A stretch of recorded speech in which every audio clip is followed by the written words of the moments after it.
लोगोफोर दिनै आं मोनसे मोजां जायगायाव थांगोन दै हाजो बिथोरावहाय बिराद मोजां मोनसे जायगा दंनो दुगैग्रा पिकनिक जाग्रा बिराद बिथोरावहाय नायबाय था गारि सालायग्रा हले जोंना मेदामासो नै दिनै नायलांबाय था दे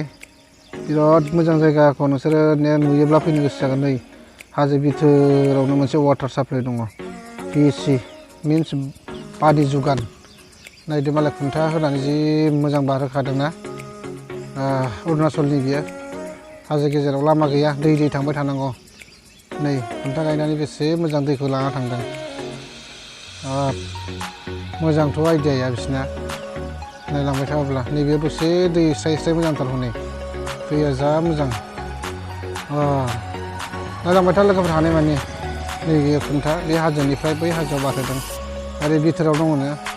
बे जायगाया बिराद मोजां दं होनदों मा जायगा दं बेयाव माबा दुगैग्रा दंनो माबा माबि खालामग्रा दंनो आइदै नायलांबाय था देखायगोन आं हानाय मानि बे बिथोराव थांगोन आं जेरैखि जायाब्लाबो थांगोन लामाया एसे प्रब्लेम दै अब्लाबो थांगोन आङो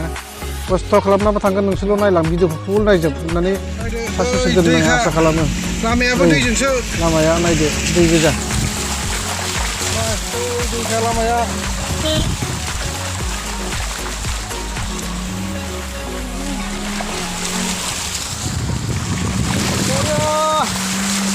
लामाया दैजों सालायखायो नै साफ्रासो ड्राइभारा जोंना मेदामा